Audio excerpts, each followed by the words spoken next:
The barbed wire shivered in the wind as American trucks rumbled past, their tires grinding coral dust into clouds that drifted across the stockade. Private First Class Hiroshi Tanaka, captured after the collapse of his unit on Okinawa, leaned against a post and smirked.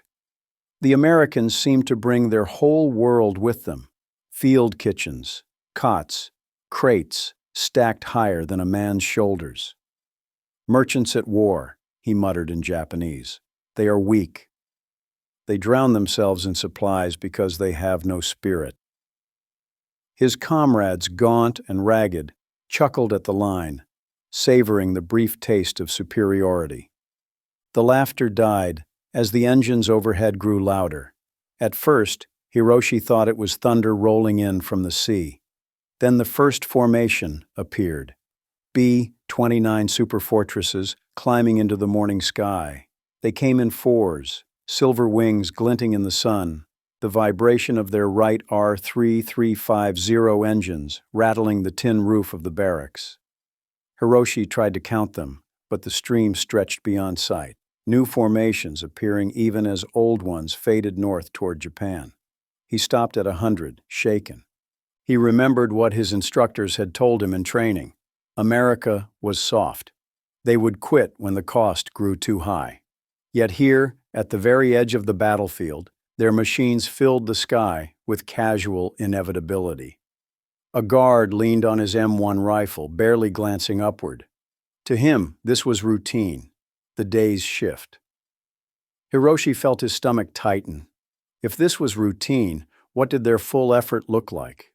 The ground itself seemed to answer. A battery of 105mm howitzers opened fire beyond the ridge, the concussions pounding through his chest. The Americans fired without pause, as if shells grew on trees. Hiroshi had once served in an artillery crew. He knew how carefully the Japanese measured each round, how officers scolded men who wasted ammunition. Here, it seemed, the very idea of scarcity did not exist. Later he would learn the impossible truth. At Okinawa, the U.S. Army alone fired more than 1.1 million 105mm shells. But even without the number, the thunder told him everything.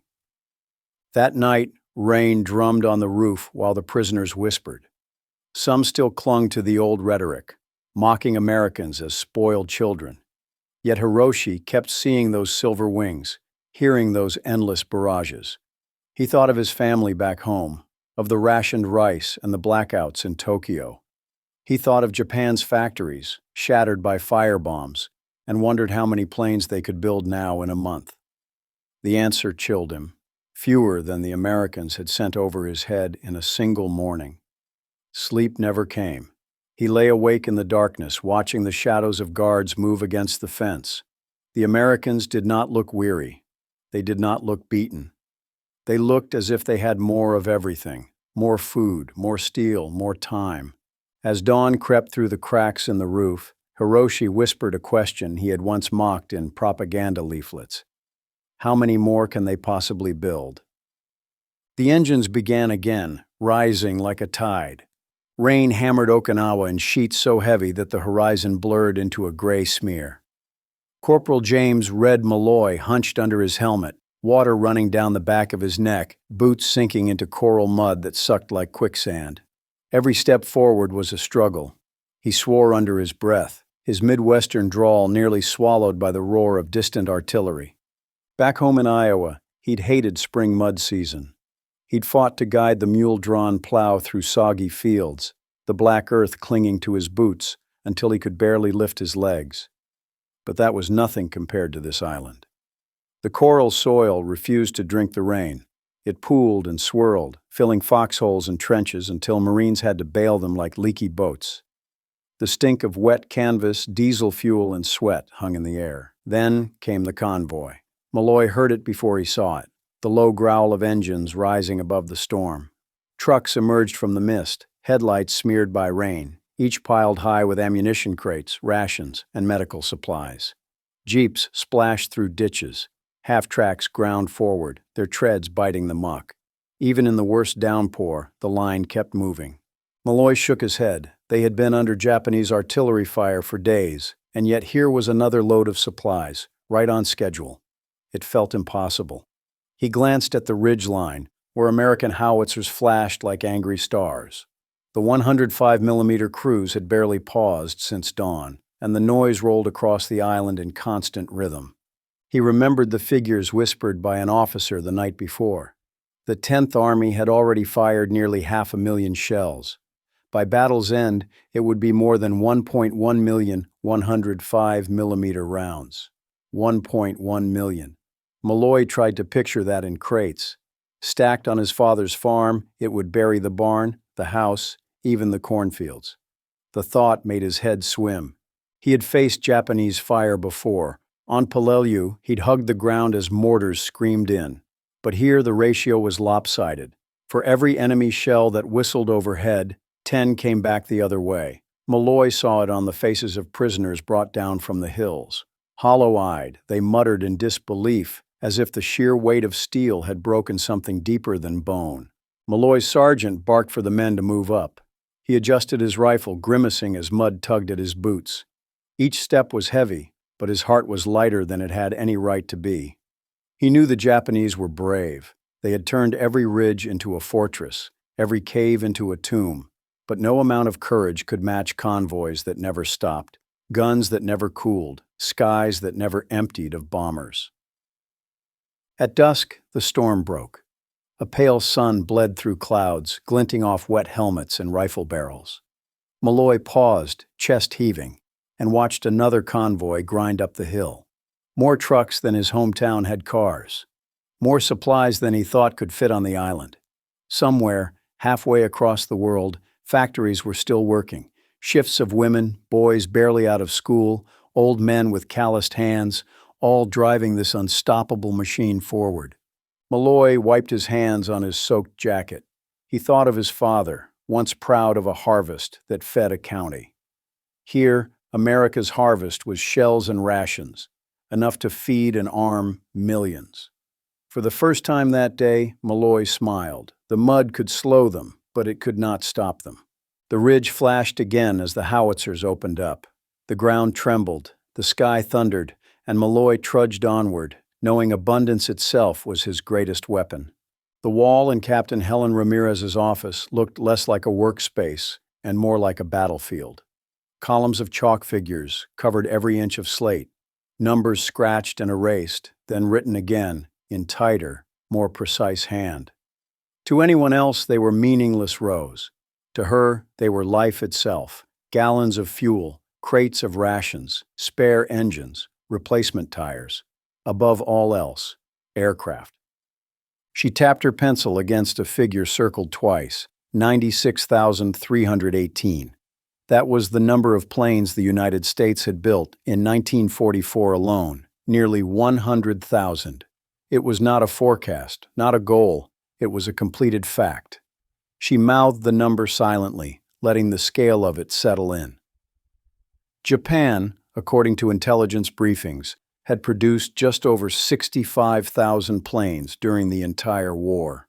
The arithmetic was brutal. Outside her window, Guam's airfield vibrated with activity. Ground crews swarmed over Silver B-29 superfortresses, lined in precise rows. Their wings stretched wider than the streets of her hometown in New Mexico. Each bore the weight of 4 Wright R-3350 engines, each engine a masterpiece of American engineering, each capable of hauling 10 tons of bombs across thousands of miles of ocean. Ramirez watched as crews loaded the bomb bays with 500-pounders, one after another, until the bellies groaned with weight. Then the bombers began to taxi, engines rumbling in a cadence that shook the earth. She stepped outside, clipboard tucked under her arm, and felt the vibration through her boots. The air reeked of high-octane aviation fuel and hot oil. Mechanics shouted over the roar as propellers blurred into discs. To a visitor, it would have looked extraordinary. To Ramirez, it was only Tuesday.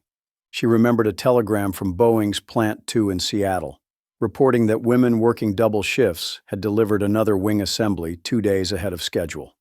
From Kansas City came word of teenagers welding fuselage sections through the night.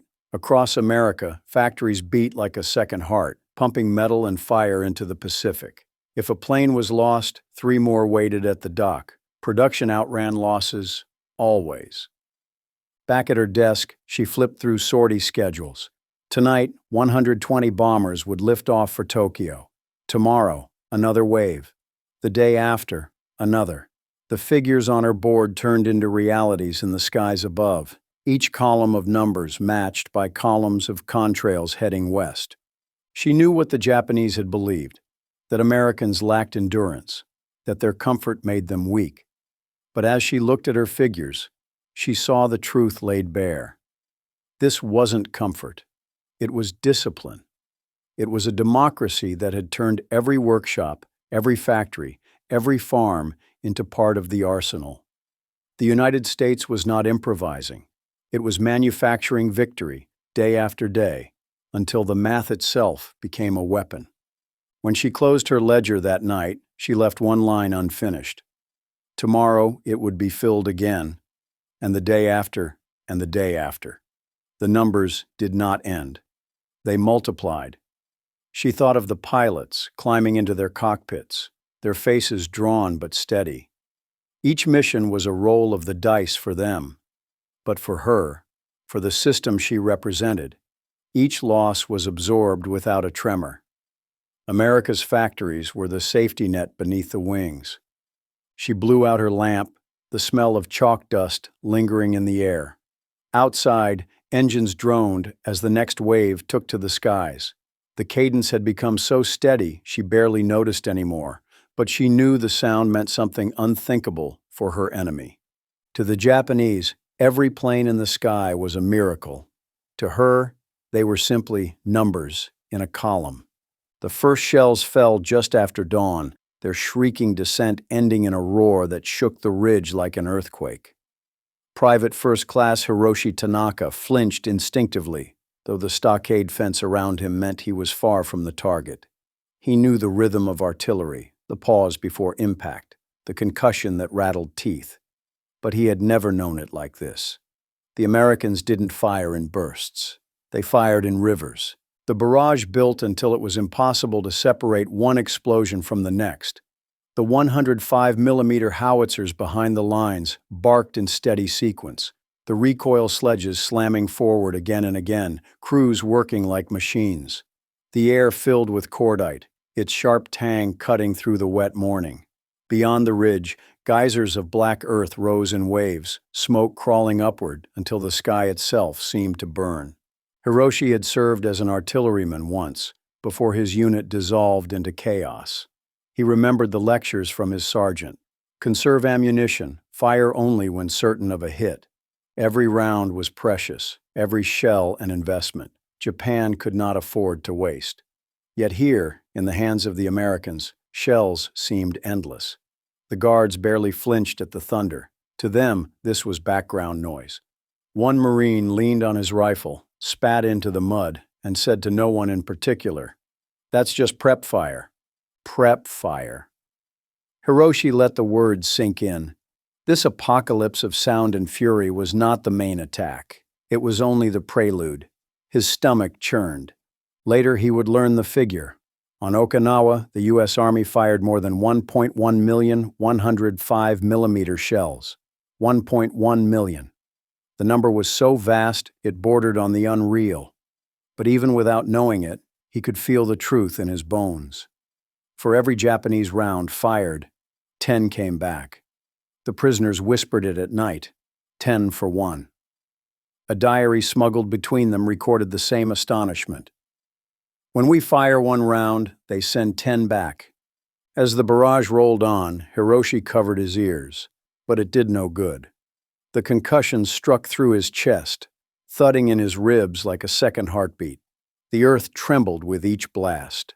He glanced at his comrades, thin, hollow-eyed men who had once laughed at American weakness. Now their faces sagged, drained of certainty. The war they thought they understood was not the war they had been given. Smoke drifted over the camp.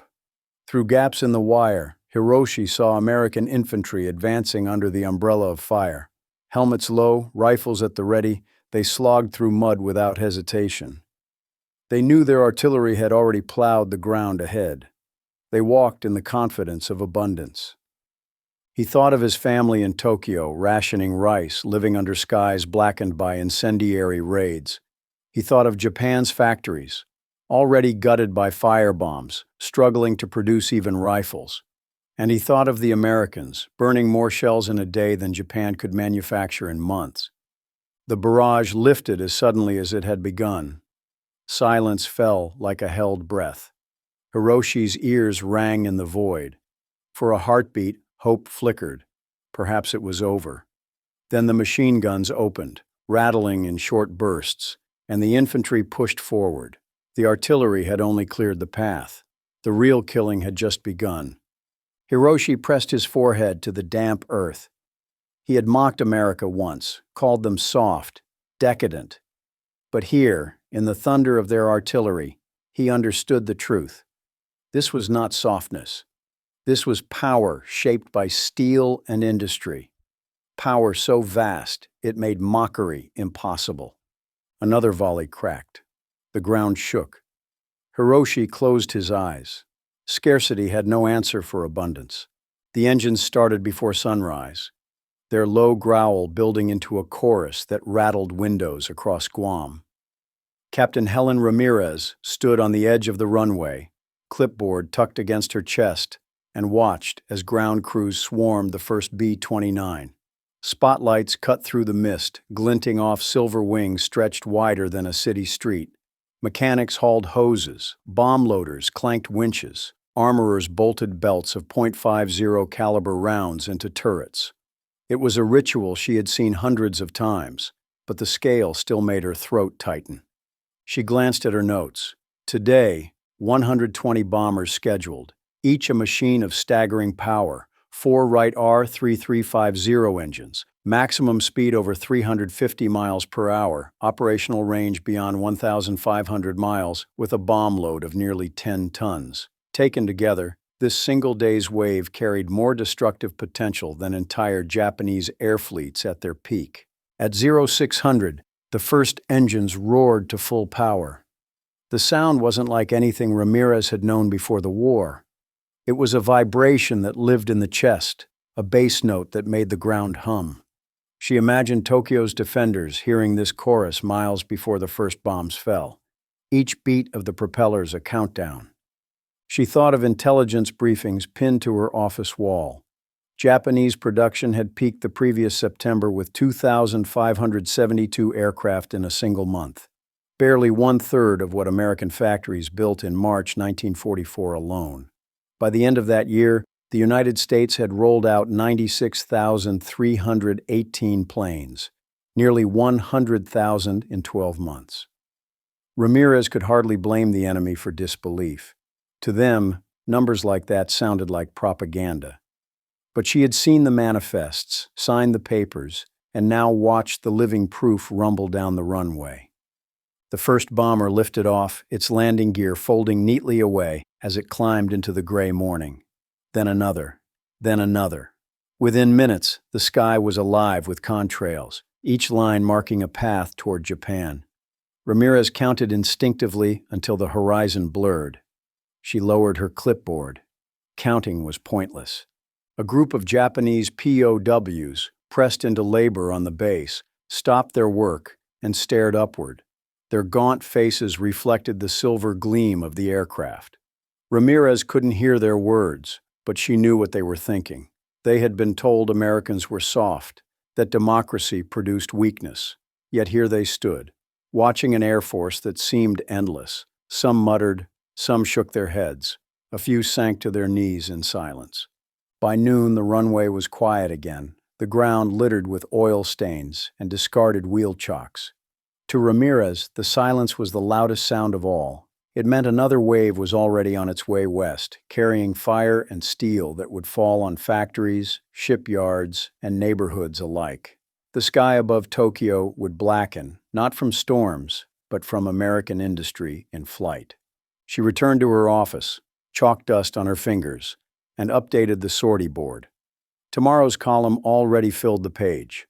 She paused, pencil tip hovering, and realized she felt no triumph, only inevitability. America's machine could not be stopped now, not by courage, not by discipline, not by sacrifice. The math had already won. That night, as she walked past the wire, she heard one of the POWs whisper in broken English, "Too many planes."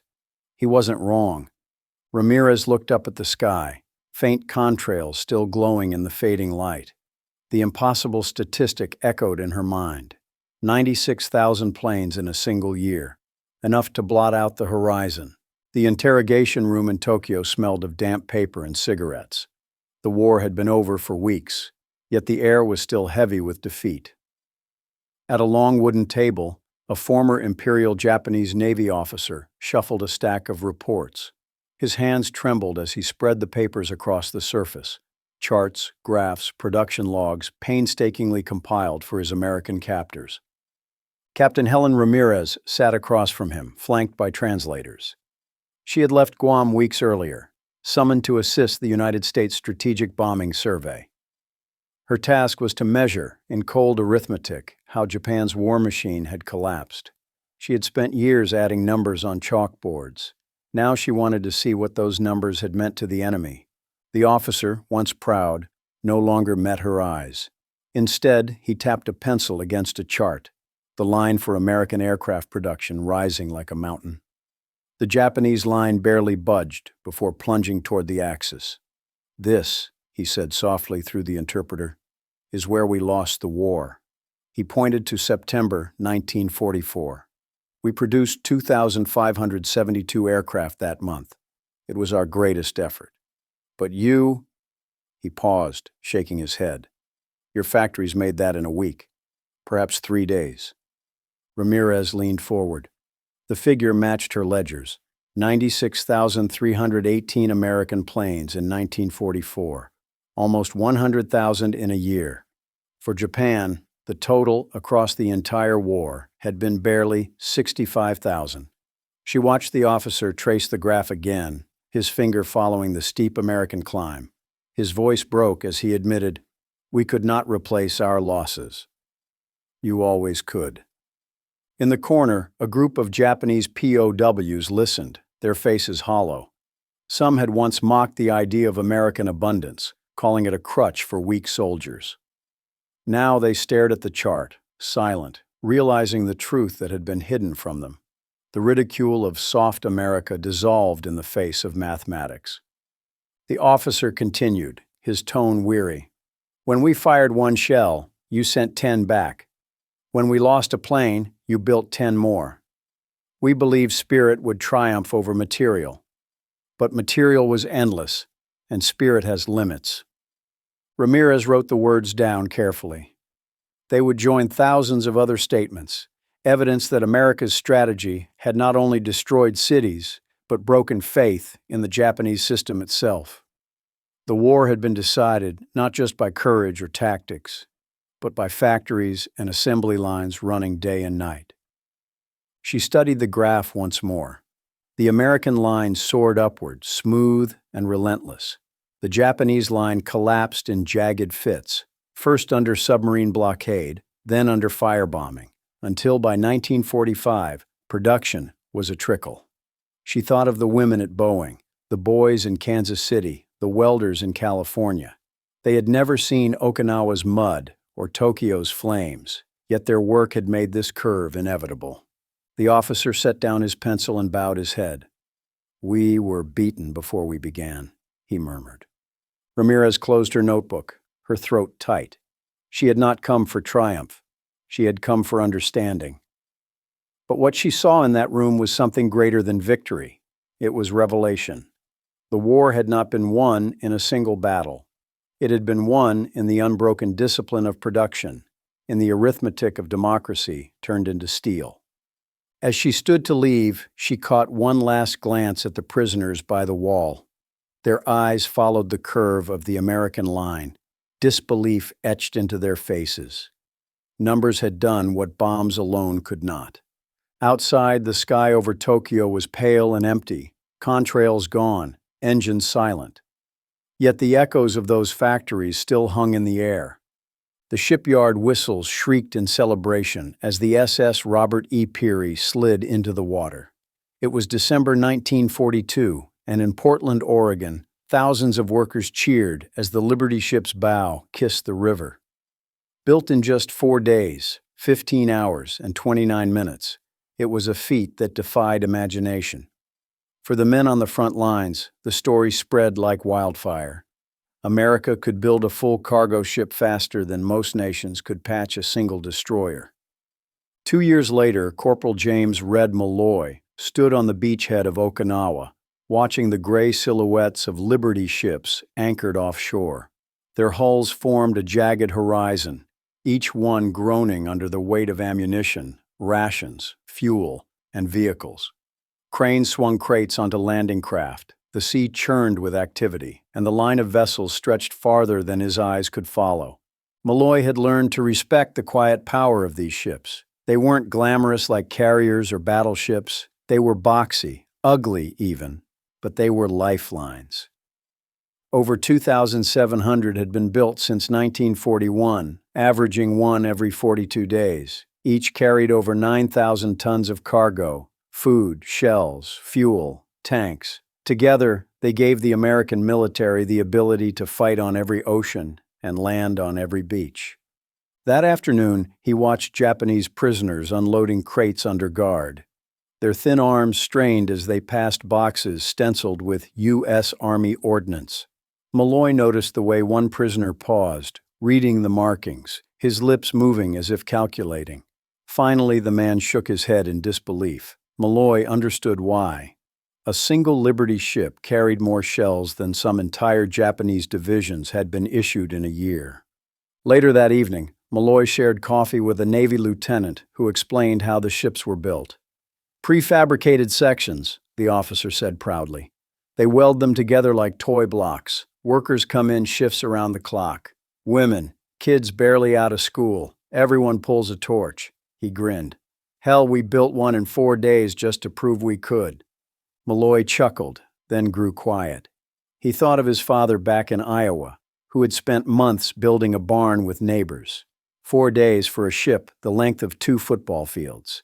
The scale of it made his chest tighten. The prisoners sat apart that night, whispering.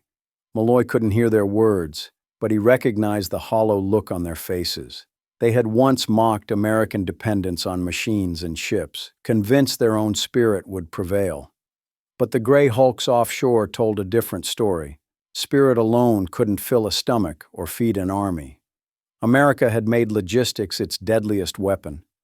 A rain squall blew in, pelting the beach with wind and spray. Malloy pulled his poncho tight and stared at the ships through the haze. Even in foul weather, the unloading didn't stop. Cargo nets swayed, cranes groaned, and landing craft churned ashore. It was relentless. The Japanese had built fortresses into the earth, but America built ships into the sea, ships enough to bury islands under steel and supplies. When the storm passed, Malloy lit a cigarette and watched the horizon glow orange as welders worked under floodlights aboard a repair ship. He thought of the phrase someone had scrawled on a crate, "Built by democracy." It felt true. Each rivet, each weld, each shipment was a vote cast in steel. Behind him, a prisoner muttered in broken English, "Too many ships." Malloy exhaled smoke and nodded. For once, he agreed. The bulldozers came at dawn. Their engines coughed to life, and in minutes, the hillside above Kadena shook with the grinding of steel teeth against coral. For the Okinawan villagers watching from a distance, it seemed impossible. Land that had stood for centuries was being eaten in a single day. For the Japanese prisoners working under guard, it was something worse. Proof that nothing could halt the Americans, not terrain, not weather, not even the stubborn limestone that had once sheltered their own defenses. Captain Helen Ramirez stood with her clipboard at the edge of the new site. The Seabees, naval construction battalions, moved with practiced rhythm. Dump trucks groaned forward with crushed coral. Graders spread the fill in perfect lines, and steamrollers thundered after them, flattening the surface until it gleamed white in the sun. The acrid smell of diesel mixed with the sharp tang of coral dust. Men worked shirtless in the heat, skins streaked with grime, sweat cutting tracks through the powder. Ramirez recorded the progress. By nightfall, the first runway would be hard enough for a fighter to land. Within 2 weeks, a B-29 Superfortress, an aircraft weighing 60 tons fully loaded, would roll across this very ground. She marveled at the pace. In Europe, armies fought for months to seize a single airfield. Here, the Americans simply built their own. A group of Japanese prisoners labored with shovels nearby, filling sandbags under watch. Their faces were sallow, bodies thinned by hunger. Now and then one would pause to stare at the machines clawing through the earth. Ramirez saw disbelief in their eyes. They had been taught that coral ridges and cave fortresses would bleed the invaders white. Instead, the Americans carved the ridges flat and turned them into runways. Spirit could not outlast a bulldozer. Beside her, a Marine sergeant grinned as a grider rumbled past. "Ma'am, I swear those Seabees could build a highway to Tokyo if we asked them." Ramirez smiled but kept writing. She knew it wasn't far from the truth. By war's end, the Seabees would construct over 400 major airstrips across the Pacific, many hacked out of islands thought uninhabitable. The Japanese still clung to mountains and caves, but America's strength lay in turning raw ground into platforms for air power. By the third day, Cadena's first strip stretched more than 6,000 feet, white coral gleaming like bone under the sun. Test flights began. A P-51 Mustang dropped onto the new surface, its wheels throwing dust into spirals. Prisoners paused their work to watch. One murmured in disbelief, "Too fast, too fast." Ramirez wrote the phrase in the margin of her log. It would not be the last time she heard it. Okinawan civilians crept closer as the days passed, drawn by curiosity. Among them was Shigeko Arakaki, a farmer's daughter who had lost her home in the bombardment. She stood barefoot in the coral dust, staring at the endless line of machinery. To her, it was terrifying and miraculous. Her village had taken weeks to rebuild a roof after a typhoon. Here, the foreigners had raised an entire airfield in days. She wondered what kind of nation could summon such power. That night, floodlights bathed the strip in ghostly glow as crews worked through the darkness. Ramirez closed her clipboard, the day's numbers neatly recorded. Yards of coral moved, gallons of fuel consumed, labor hours logged. The facts told their own story. The Americans were not waiting for perfect conditions. They were creating them.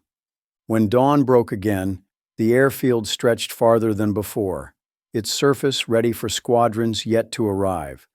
The sound of engines rolled across the hills, no longer just bombers passing overhead, but fighters already landing on coral carved by human will. Shigeko pressed her hand to her chest. For the first time, she understood. The Americans did not merely fight on Okinawa. They were remaking it. The road clogged with vehicles long before dawn. Jeeps darted between 2.5-ton trucks, their engines coughing in the humid air. Amphibious DUKWs, dripping seawater, lumbered onto the muddy track, and disgorged crates marked Rations, Type C. Corporal James Red Malloy leaned on his rifle and watched the convoy snake forward, headlights bouncing across the ruts. It was a sight both ordinary and unbelievable. Thousands of trucks grinding past, so many that men joked the Americans could pave the island with tires alone. Malloy had grown used to the rhythm.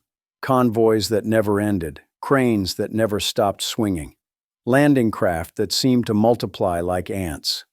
Yet even he paused when he saw the sheer volume of food being unloaded. Crates of canned meat, barrels of coffee, sacks of flour. There was so much that Marines tossed aside half-empty tins without a thought. The mud at their feet was littered with discarded crackers and candy wrappers. To Malloy, it was proof of a supply line too vast to fail. Not far away, prisoners watched the scene unfold. Hiroshi Tanaka crouched behind the wire. His stomach knotted as he saw Marines ripping open chocolate bars and handing them to grinning Okinawan children. He could still remember comrades dying in caves with only a handful of rice in their bellies. Now he watched Americans throw food into the mud, treat chocolate like pebbles, coffee like water.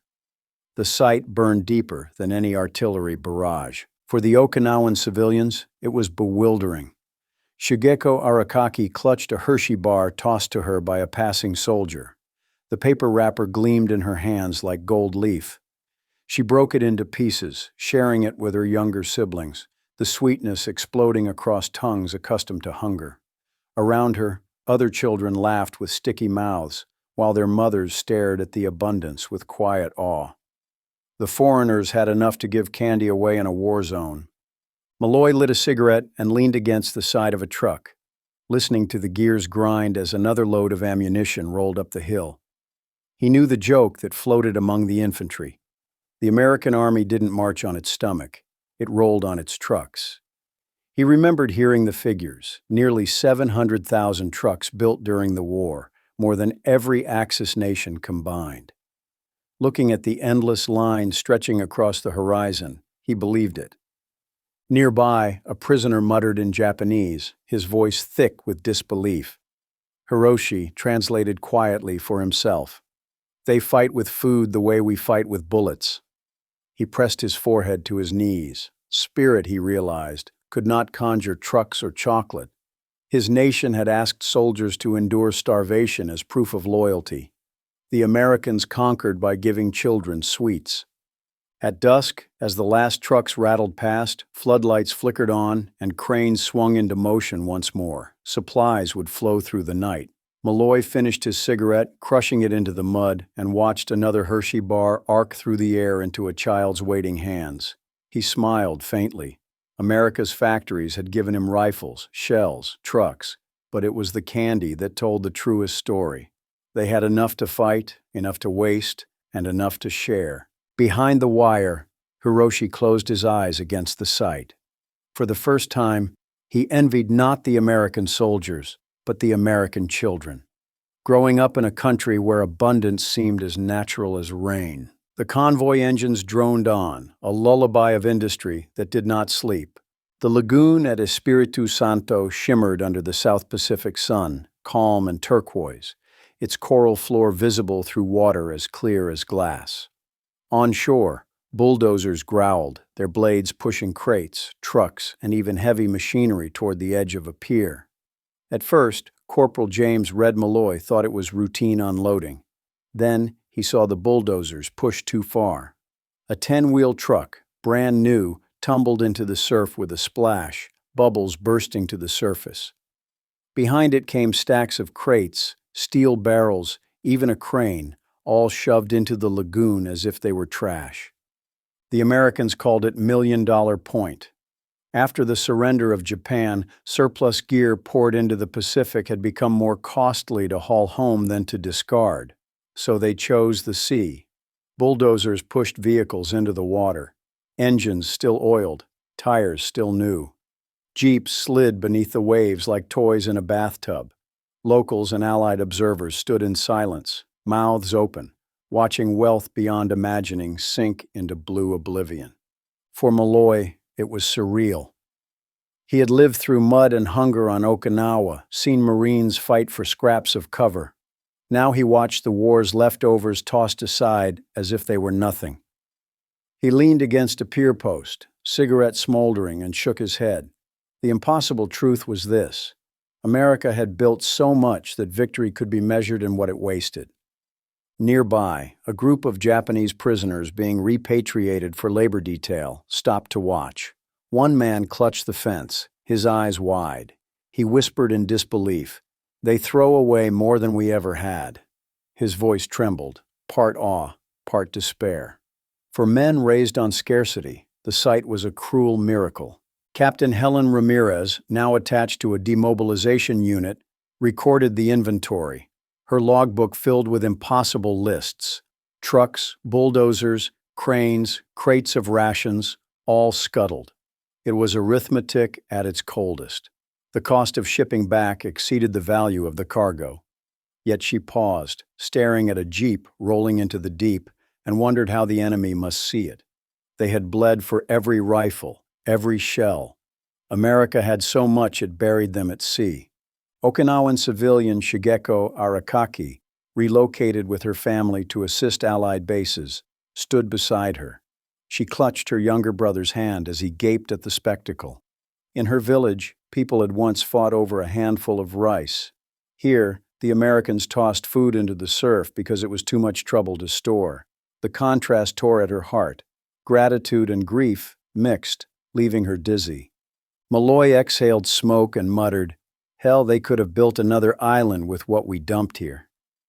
He thought of his father back home in Iowa, who had patched tractors again and again rather than replace them. What would he think, watching brand new machines vanish under tropical waves? The answer came to Malloy in a wave of pride and melancholy both. His father would shake his head at the waste, then nod at what it meant. Democracy had won so completely that it could afford to throw victory away. The sun dipped low, painting the lagoon in streaks of fire. Beneath the surface, silhouettes of vehicles rested like ghosts of the war, a graveyard of abundance. For the prisoners, it was proof of futility. For the locals, it was a vision of wealth beyond reach. For the Americans, it was simply accounting. As the last truck splashed into the deep, silence fell across the pier. The war was over, yet the water still boiled with bubbles, as if history itself exhaled the truth. America had not only outbuilt its enemies, it had outbuilt the war itself. In Washington, the war ended not with a bang, but with stacks of paper. The offices of the United States Strategic Bombing Survey overflowed with charts, graphs, and ledgers, each line a fragment of history, each number a verdict. Clerks moved between desks with arms full of reports, the scratch of pencils as constant as the ticking of clocks. For the men and women there, victory was not measured in parades or medals. It was measured in arithmetic. Captain Helen Ramirez sat at a long oak table, spectacles low on her nose, reviewing the latest compilation: aircraft production, ammunition expenditure, casualty figures. The numbers dwarfed everything she had recorded in the field. 96,000 planes in 1944 alone, nearly 300,000 built during the war. Liberty ships, 2,751 launched, many in under 45 days, one in just 4. Shells expended at Okinawa, more than 1.1 million 105mm rounds. Each figure seemed impossible, yet all were confirmed, stamped by multiple agencies. Across the table, an Army analyst cleared his throat. At peak, Japan produced 2,572 aircraft in a single month. We did that in less than a week. He tapped his pencil against the paper. By the last year of the war, our monthly production exceeded their annual totals. His voice was flat, but the implication thundered. Another officer spoke of casualties. On Okinawa, American losses ran over 12,000 killed. Horrific, yes, but Japanese military dead exceeded 100,000, civilians by the tens of thousands. The ratios are staggering. He pushed the paper forward. They could never replace men or machines at the rate we could. The war was decided in the factories before it was fought in the caves. Ramirez closed her eyes briefly. She remembered the graph shown by the Japanese officer weeks earlier. The American line climbing like a mountain, the Japanese line collapsing into rubble. Numbers that broke morale as surely as bombs broke buildings. She had thought then that mathematics had won the war. Now, seeing the compiled totals, she knew it beyond doubt. The conversation shifted to shells, to fuel, to the impossible abundance that defined the American way of war. One chart showed daily consumption of gasoline by the Pacific Fleet. In a single day, the U.S. Navy burned more fuel than Japan's entire Navy had in a month. Another listed small arms. American factories produced more rifles in 1943 than Japan did in the whole war. Ramirez felt the weight of it settle over her. These were not just numbers. They were the lives of workers on assembly lines, the discipline of farmers who grew wheat and corn, the sacrifices of families who rationed meat and sugar so the front could have more. Democracy had weaponized abundance. Later, She reread a transcript of Admiral Isoroku Yamamoto's warning to his government before Pearl Harbor. In the first 6 months to a year of war against the United States and England, I will run wild. After that, I have no expectation of success.